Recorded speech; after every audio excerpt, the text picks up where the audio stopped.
নিষেধে রাজনীতি করতে গিয়ে আমার এক সপ্তাহ আমরা ধরে রাখতে চাই।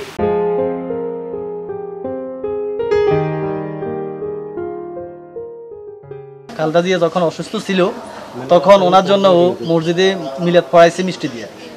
মিলাদ পড়াই মসজিদ থেকে বাইরে হওয়ার পর থেকে ওই দিনে মনে হয় 4-5 জন তারা মারা হয়েছে। দত্তপাড়া, মোল্লারহাট, রমারখিল এবং কি বালুয়াবাংটি। মোট কথা সে কোথায় যায় তার পিছনে লোক লাগাই দিত, আর ওইখানে গেলে তারে মারতে মারতে আমরা হাসি বেঁধে দেওয়া যাতে তারে খেরের তলায় খেরের ইয়েতে হারার ভিতরে বরিয়ে লাইছে। আরেকদিন মোল্লারহাটে আমি মানে তারা আমার বলতেছে যে আমরা এখানে বসে রয়েছি, এই তোকে রমারখিল খবর গেছে যে আমরা খালেদা শেখ হাসিনার গালি দিছি। এ কথার পরে তোকে ভাইয়ের গাজী সহ কাজী নিজাম সহ এরা অনেক লোক আইছে। আসার পর আমরা পলাই গেছি। বাপ্পি সালামের দোকানের সামনে বসাইছিল, বাপ্পিরে পাইয়া ওইখানে হুলুস্তুর মারা শুরু, এবং কি যে মারা মানে সে লাশ মতো পড়ে রয়েছে।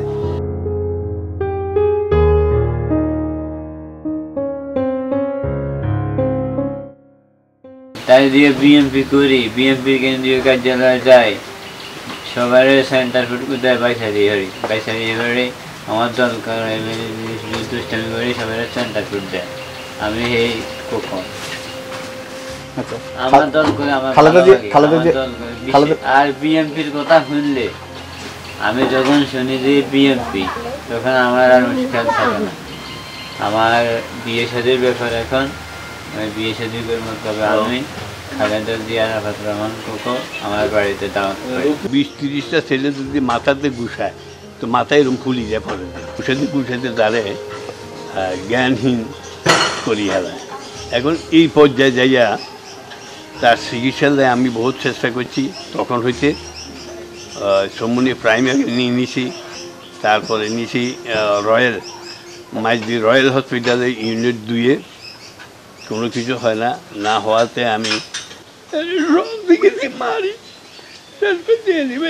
ঠিক আছে চিকিৎসা করেন, আমি দেখবো।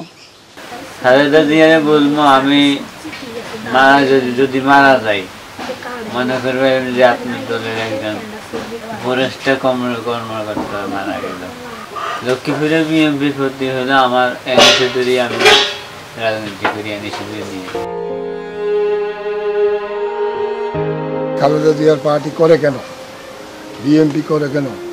এই জন্য তাকে মোল্লারহাট মারলো, কুসুবের দজত মারলো, কাজীবের দজত মারলো, যেখানে সেখানে দোয়াবাই দজত মারলো। এই মাইরে মাইরে এই ছেলেটার ব্রেন নষ্ট করা, শারীরিক সমস্যা করা, এখন বাঁচার মতন তার কোনো উপায়ন্তর দেখি না। খালেদা জি অসুস্থ আছিল, অসুস্থর কারণে আঙ্গ রামবাসাবাই দলত মিলেদ পড়াইছে। এই মিলেদের কেন্দ্র করে এর মারছে, আর মোল্লাডো মারছে, ইয়ার আবার কুশিবাই দলত মারছে। এটা মার খাইছে কম বেশ, সেটা কে বা কারা মারছে আমি কারোর নাম বলবো না, তবে মার খাইছে কম বেশ, সে মার খাইছে, এটা সত্য। তবে আমাদের সাংবাদিকের কাছে আমার অনুরোধ, সত্য মাইরটা খাইছে সত্য জিনিসটা উঠে আসুক। এই উঠে আসার কারণে যদি আমারে কোথাও যাইতে হয়, আপনার সহযোগিতা নিতে হয়, আমি সহযোগিতা নিব, আপনাকেও দিব। যদি আমার ব্যাপারে যে নিউজটা আছে 2-4 জনকে জানি দেখেন, যদি আমার কারণে বাপ্পির কিঞ্চি পরিমাণ ক্ষতি হইয়া থাকে, আমি নামাজ পড়ি পাড়াইছি, আমার সাথে আমার এলাকাবাসী আছে, মসজিদের লোকজনও আছে, আল্লাহ যেন আমার বিচার করে সঠিক। যদি আমার কারণে বাপ্পির কিঞ্চি পরিমাণ ক্ষতি হয়, আল্লাহ যেন আমার বিচার করে। বাপ্পি ইউনিয়নে রাজনীতি করত, সক্রিয় রাজনীতি করার কারণে বাপ্পিকে ওই ইউনিয়নের আওয়ামী লীগের সন্ত্রাসী, যুবলীগ, ছাত্রলীগ তাকে বিভিন্ন সময় বিভিন্নভাবে তাকে আঘাত করে, যার কারণে এমনভাবে তাকে আঘাত করা হয়েছে তার মাথায়, শরীরের বিভিন্ন অঙ্গ প্রত্যঙ্গে তাকে এমনভাবে আঘাত করেছে, যার কারণে ইতিমধ্যে আমরা জানতে পেরেছি তার এই মাইরগুলা যথেষ্ট জখম হয়ে গেছে মাথার মধ্যে, এবং ইতিমধ্যে তার যে সমস্যা, এবং এই সমস্যার কারণে সে মানসিক ভারসাম্যহীন হয়ে পড়েছে।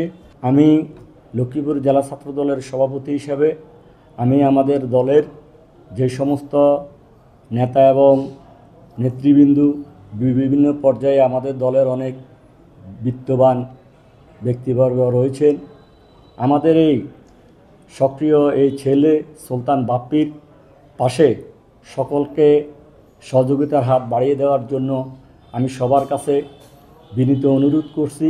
লক্ষ্মীপুর আইডিয়াল আলিম মাদ্রাসা জাগতিক ও নৈতিক ইসলামী শিক্ষার সমন্বয়ে আপনার সন্তানকে সৎ, যোগ্য, আলেমে দ্বীন ও দেশপ্রেমিক সুনাগরিক হিসেবে গড়ে তোলার অঙ্গীকার নিয়ে লক্ষ্মীপুর আইডিয়াল আলিম মাদ্রাসা আছে আপনার পাশে।